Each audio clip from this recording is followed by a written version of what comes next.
ಚುನಾವಣೆಗೆ ಸ್ಪರ್ಧಿಸಿ ಜನಸೇವೆ ಮಾಡ್ತೀವಿ ಅಂದಿದ್ದ ಪ್ರಣವಾನಂದ ಸ್ವಾಮೀಜಿ ಸನ್ಯಾಸತ್ವಕ್ಕೆ ವಿದಾಯ ಹೇಳಿ ಮದುವೆಯಾದರು. ಪ್ರಣವಾನಂದ ಸ್ವಾಮೀಜಿ ಕೇರಳ ಮೂಲದ ಮೀರಾ ಎಂಬ ಯುವತಿಯನ್ನ ಮದುವೆಯಾದರು. ಕಲಬುರಗಿಯ ಶ್ರೀ ಶರಣಬಸವೇಶ್ವರ ದೇವಾಲಯದಲ್ಲಿ ಮದುವೆಗೆ ಸಕಲ ಸಿದ್ಧತೆಯನ್ನ ಮಾಡಿಕೊಂಡು ಮದುವೆ ಕೂಡ ನಡೆಯಿತು. ನಾಡಿನ ಹಲವಾರು ಮಠಾಧೀಶರು ಹಾಗೂ ಪೂಜ್ಯ ಶರಣಬಸಪ್ಪ ಅಪ್ಪ ಅವರ ಸಾನ್ನಿಧ್ಯದಲ್ಲಿ ಈ ವಿವಾಹ ಕಾರ್ಯಕ್ರಮ ನಡೆಯಿತು.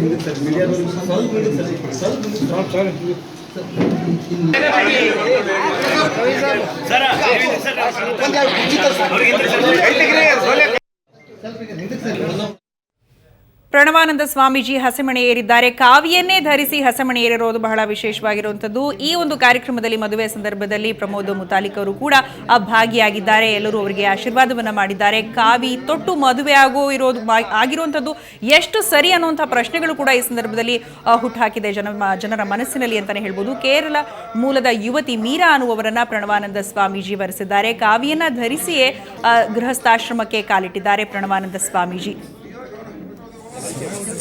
Get back.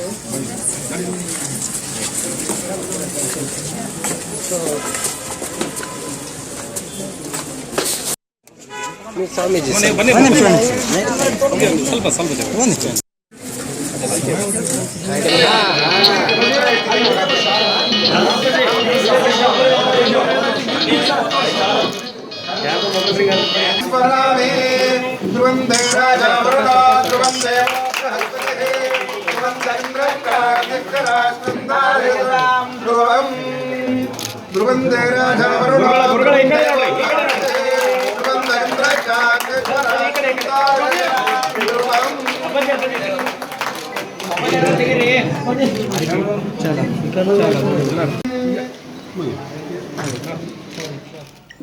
ಇನ್ನು ಚುನಾವಣೆಗೆ ಸ್ಪರ್ಧಿಸಿ ಜನಸೇವೆ ಮಾಡ್ತೀನಿ ಅಂತ ಹೇಳಿದಂತ ಪ್ರಣವಾನಂದ ಸ್ವಾಮೀಜಿ ಇದೀಗ ಸನ್ಯಾಸತ್ವಕ್ಕೆ ವಿದಾಯ ಹೇಳಿ ಮದುವೆಯಾದರು. ಪ್ರಣವಾನಂದ ಸ್ವಾಮೀಜಿ ಕೇರಳ ಮೂಲದ ಮೀರಾ ಅನ್ನೋ ಯುವತಿಯನ್ನ ಮದುವೆಯಾದರು. ಕಲಬುರಗಿಯ ಶ್ರೀ ಶರಣಬಸವೇಶ್ವರ ದೇವಾಲಯದಲ್ಲಿ ಈ ಮದುವೆ ಕಾರ್ಯ ನಡೆಯಿತು. ನಾಡಿನ ಹಲವಾರು ಮಠಾಧೀಶರು ಹಾಗೆ ಪೂಜ್ಯ ಶರಣಬಸಪ್ಪ ಅಪ್ಪ ಅವರ ಸಾನ್ನಿಧ್ಯದಲ್ಲಿ ಈ ವಿವಾಹ ಕಾರ್ಯಕ್ರಮ ನಡೆಯಿತು. ಈ ವಿವಾಹ ಕಾರ್ಯಕ್ರಮದಲ್ಲಿ ಪ್ರಮೋದ್ ಮುತಾಲಿಕ್ ಕೂಡ ಭಾಗವಹಿಸಿದ್ರು.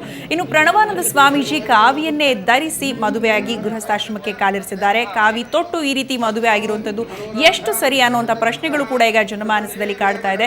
ಜೊತೆಗೆ ಸುವರ್ಣ ನ್ಯೂಸ್ ಜೊತೆ ಮಾತನಾಡಿದಂಥ ಪ್ರಣವಾನಂದ ಸ್ವಾಮೀಜಿ ಆ ಸಂದರ್ಭದಲ್ಲಿ ಹೇಳಿದ್ರು, ನಾನು ಯಾವುದೇ ಕಾರಣಕ್ಕೂ ಸನ್ಯಾಸತ್ವನ ಅಂದ್ರೆ ಕಾವಿ ಬಟ್ಟೆಯನ್ನ ತರಿಸೋದನ್ನ ನಿಲ್ಲಿಸೋದಿಲ್ಲ, ಅದು ಕೂಡ ನಡೆಯುತ್ತೆ. ಗೃಹಸ್ಥಾಶ್ರಮಕ್ಕೂ ಕೂಡ ಕಾಲಿಟ್ಟಿದ್ದೀನಿ. ಜೀವನ ಹೇಗೆ ಬರುತ್ತೋ ಹಾಗೆ ನಾನು ಸ್ವೀಕರಿಸೋದನ್ನ ಕಲಿತಿದ್ದೇನೆ ಅಂತ ಕೂಡ ತಿಳಿಸಿದ್ರು.